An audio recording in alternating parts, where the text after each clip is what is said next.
around us. The CDC revealed that the medical bills that people with obesity pay are significantly higher than those that don't have that, and they even lead to things obviously like diabetes and other chronic illnesses.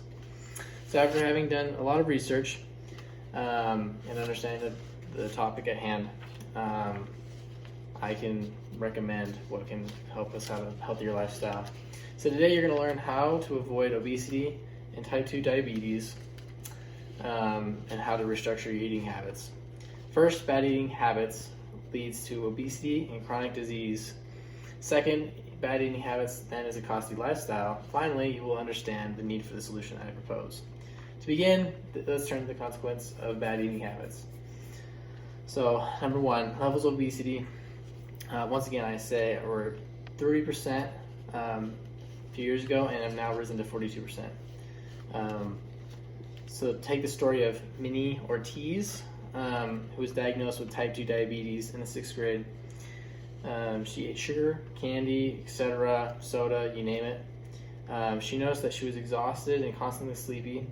She eventually ended up in a diabetes coma, and that is when she was finally diagnosed, was when she woke up from that coma. And now she has to live the rest of her life having to watch what she eats very closely and counting carbs and all that kind of thing. So let's still remember that 42% of people are overweight, and that means basically 80 million plus people are obese in the United States.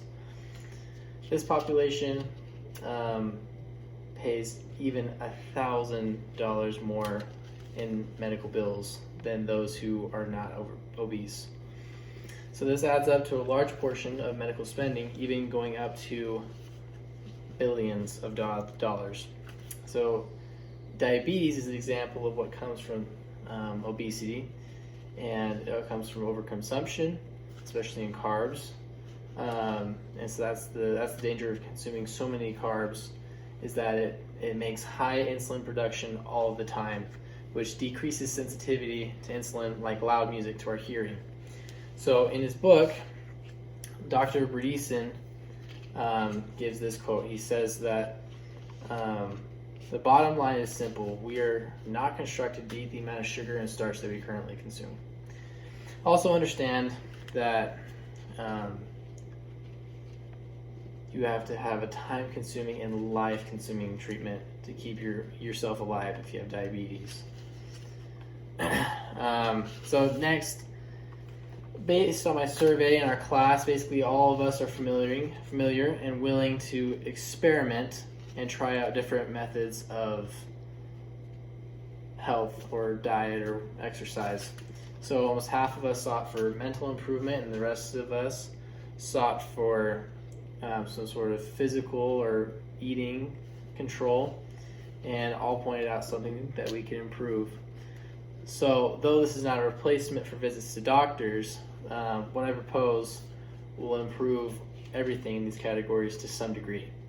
So since we understand now that many of the issues that our fellow Americans face and are losing the battle with diabetes cannot be solved by traditional means, we are now going to dive into what we should all be doing as a daily habit to taking care of our health. So as an example, The Biggest Loser, big TV show, the contestant Danny Cahill went from 430 pounds all the way down to 191 pounds. So that's a success story. But he ended up gaining back a lot of that weight.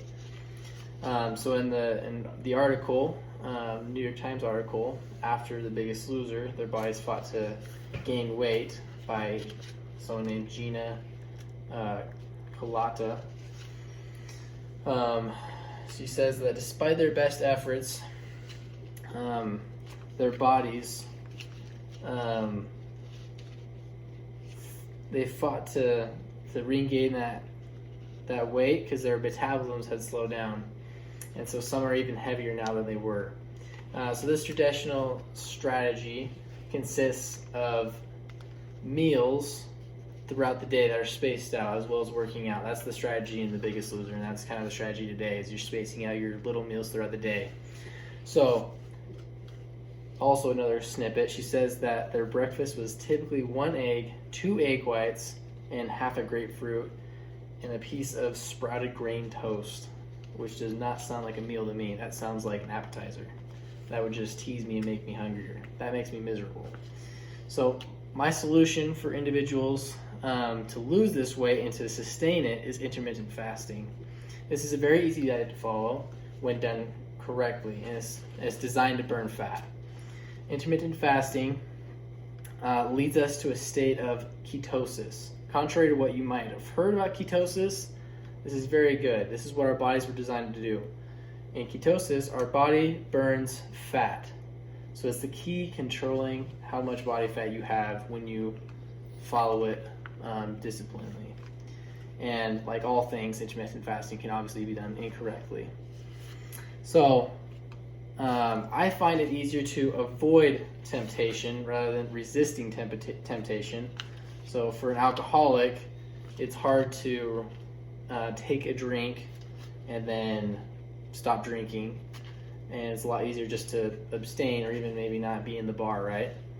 So we are all food addicts. We're all addicted to food extremely and severely, and so intermittent fasting is kind of a way for us to avoid that temptation and help us limit ourselves so that we don't overindulge.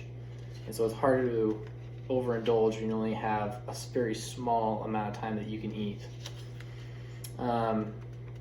So keep in mind that intermittent fasting is you're going without meals for at least 12 hours, usually 16 hours to 20 hours a day. And then for that small window of leftover time, you eat your meals. And so it's a lot harder to get, all more than enough calories in that little bit of time. So what I've identified as the biggest concern with intermittent fasting would be intermittent fasting leads to eating disorders. So intermittent fasting and almost any other diet are actually correlative to eating disorders, but correlation does not equal causation. Second, remember that disorders are mostly developed because of obsession over image or weight, and also mostly occur in adolescence. So this is supported by the article Research Review, What Have We Learned About the Causes of Eating Disorders, by Kristen Colbert and many others. And it highlights the media portrayals of the need to be thin and existing personality traits such as perfectionism and everything else that lies at the heart of eating disorders. So an individual under 18 participating in intermittent fasting is misinformed anyway, because intermittent fasting is not recommended for those that are under 18 or pregnant, or there's lots of other things. If you have diabetes, it's not recommended for you to do. So those with higher caloric needs basically are not recommended also to be on this diet. So an article on PubMed, it says that in normal, healthy, overweight or obese adults, there is little evidence that intermittent fasting regimens harmful physically or mentally, like in terms of mood. So, in addition to the lack of evidence of intermittent fasting causing eating disorders, we'll also turn to my other refutation, which is to deny. And so it's that intermittent fasting done correctly, as well as any other diet, should always be about health and not an overemphasis on image or weight. So to reiterate, intermittent fasting is not to blame, but the wrong focus over image or other things like that is. So intermittent fasting is a good behavior to teach people, which is supported by many evidence, to teach people to prefer vegetables or reduce your soft drink intake and so forth. And so intermittent fasting, when one is able to incorporate that into their life, is just incorporating better behavior. So as previously mentioned, intermittent fasting does not remake one's limit of calories also, but it just helps us to stay within that limit, basically. So now that you are in possession of the facts, we know that intermittent fasting is a better way to live, and it's an easier way to have better eating habits. So without changing your strategies and to combat eating, we're only going to increase our levels of obesity in this country.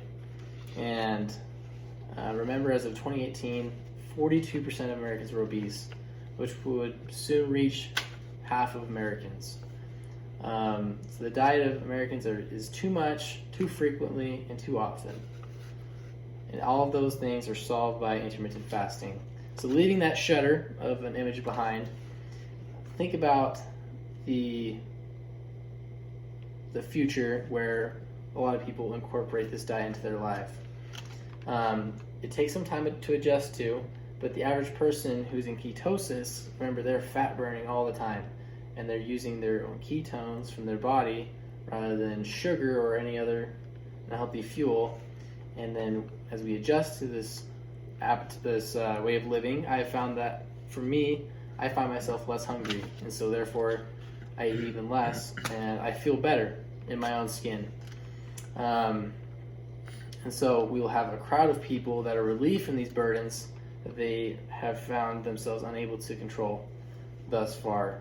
So discussed today are the ways that our society is more and more plagued by obesity and chronic disease. And so these are my main points. First, bad eating habits lead to obesity and chronic disease. Second, bad eating habits is a costly lifestyle. And finally, you will understand now the need for the solution I proposed. Now, will you begin to intermittent fast, creating your window of eating for 8 or 10 hours a day? You can watch on YouTube the video called Intermittent Fasting, How It Works by Alila Medical Media to explain intermittent fasting again and more scientifically if needed. And for example, you can try waiting 3 hours after waking up, and you can stop eating around 3 hours before you go to bed. This might take some getting used to, but I promise that it's worth it. This diet is easy to follow and is not starving yourself. It's simply a better way to self-mastery. Like, yeah.